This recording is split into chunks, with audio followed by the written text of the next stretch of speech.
Hey you guys, it's Katya with Hindustan Astrology here, and I just wanted to make a quick video to show you a few techniques that I've learned from my mentor, Dr. Santhip Kanholy, about how to gauge the year ahead. Now, there's a few techniques that we use that are based on the transits, really. And the first one is the Varshaphal, and that is the yearly solar return. So you do it on your birthday.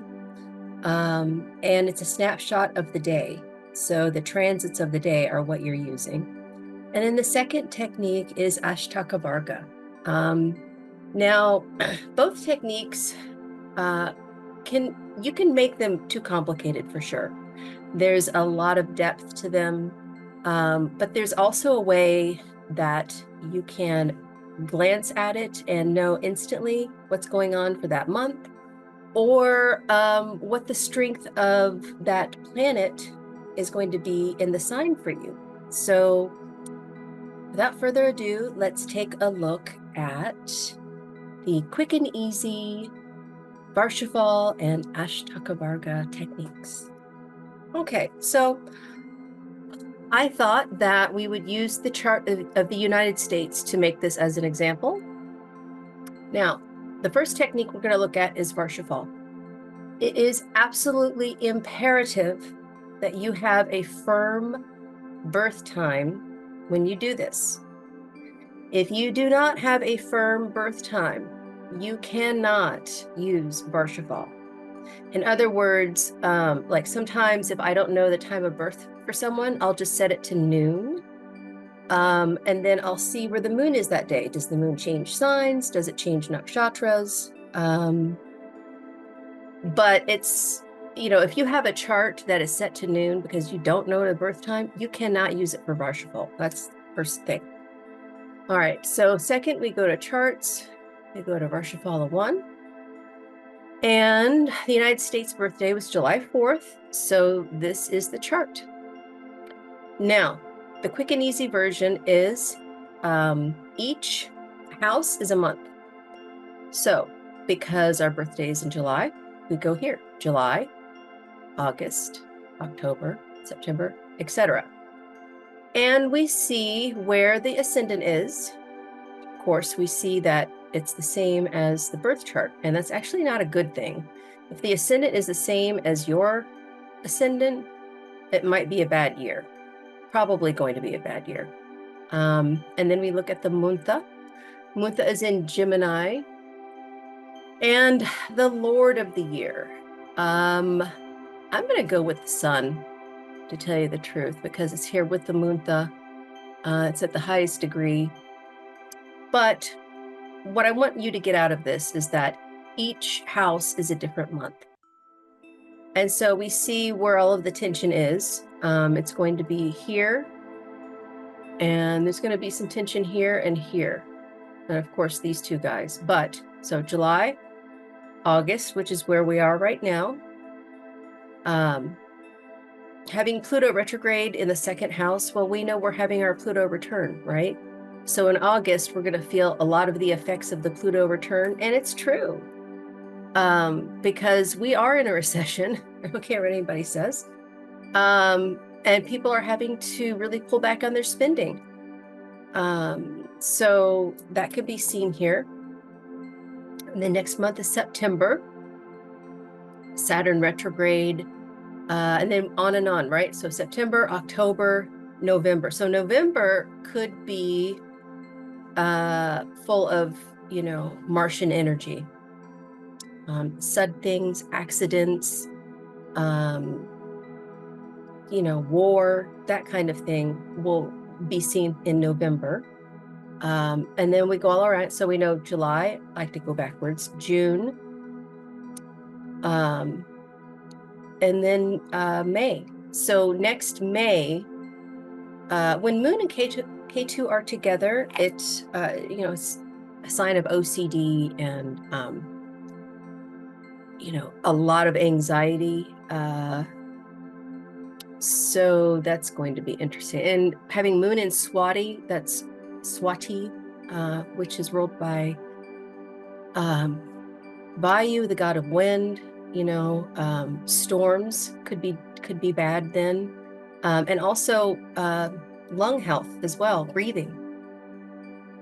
So that's, that's the quick and easy. You just look at each month and start picking this all apart. But you have to have a firm birth time, okay? So let's go back to our birth chart. And we're going to do the second technique, which is Ashtakavarga. What does this mean? Well, it basically, without giving you the direct translation, what it means is you're gauging the strength of the planets as they move through different signs for you. So the way I like to do it is going over to charts, and then you go straight down to Ashtakavarga Samudaya. That's the one you want. This is all you need, okay? I promise you, this is all you need. You don't need, there's another one where you can pull up the, very detailed wheel, and it gets very complicated where they show you all exactly where the Bindu points are. This just interprets that data, okay? So what do? First, we look here and we say, okay, Aries is the United States best sign. That's what you're getting from here. All right, this is how each sign plays out for us in the United States. So we know right now from Prashna, well, from, where the transits are right now. Let's go here. We know that these planets are retrograde. We know Mars is going to go retrograde in October. Next month, Mercury goes retrograde. So we want to see how they go in these signs. Right now, Saturn is in Capricorn and will go back to Aquarius. So what you're going to do is you're going to look over here at Saturn, and we know that Capricorn is the 10th sign. So that's here. Saturn in Capricorn only gets 2 points for the United States. That's terrible. You want it 4 or above. And as you can see from the scores, it only goes up to, I believe, 7. Yeah. So Capricorn is not the best sign for Saturn for the United States. So things are going to be difficult, especially financially, with communications, all that stuff, because it's in our 3rd house right now, right? And then as it goes back into Aquarius, it's better. So things will improve as Saturn goes back into Aquarius, which is like January 17th of next year. Let's take a look at another one. So we have, well, Jupiter's going to stay in Pisces the whole time.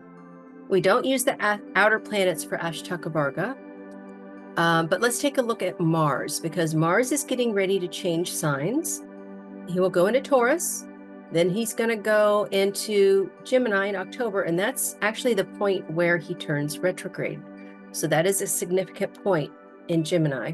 But he's going to go back into Taurus and be there for, I think, 3 months or something crazy, and then go forward. So let's take a look at how Mars is in Gemini and Taurus for the United States. So we go to Mars, and right now Mars is in Aries, which is actually quite good. Mars goes into Taurus, which is 5, quite good. But then when Mars goes into Gemini, where it turns retrograde, it's 2.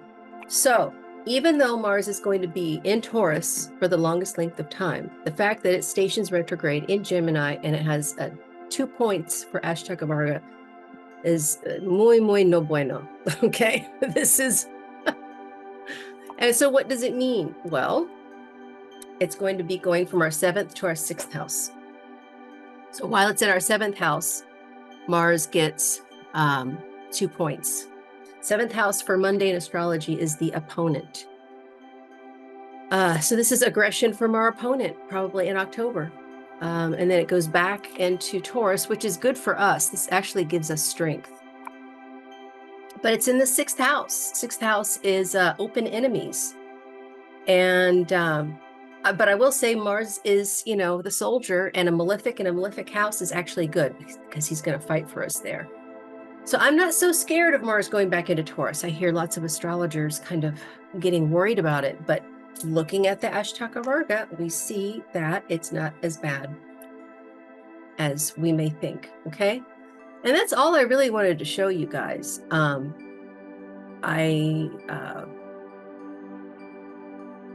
I feel like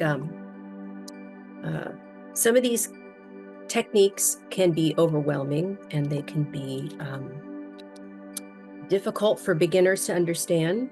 But if you just get the overall concept, just get from what you need. You don't have to sink all the way down to the bottom of the rabbit hole to get your answer. It's not as difficult as that. Now, if you want to, you can, obviously, but I found in giving readings for clients that just get to the point, get to how are these transits going to be for me? Are they going to be, how difficult are they going to be, right? So anyway, I hope that helps you guys. And I wanted to remind you, I have created a discount for former clients because we are in a recession right now. And so just go to my consultations page, click on additional hour, and that is the one for returning clients. And also, of course, my shop is there, and I've got some jewelry there that Brittany from Sarvani Designs has made for me. Today's Monday, and so I've got my moon bracelet on, and you can see she's got a pendant with a glyph and different kinds of rainbow and peach and white moonstone. It's really beautiful. And then these are the earrings that she made for Gowrie for Navratri for this year. So I've been working with her, and I love her jewelry. And of course, I've got my aromatherapy and cosmic healing discs, which are all of the yantras for each planet. And you can work with them as a meditation tool, or you can put them in different areas of your house to change the frequency. So hope that helps you guys. Namaste.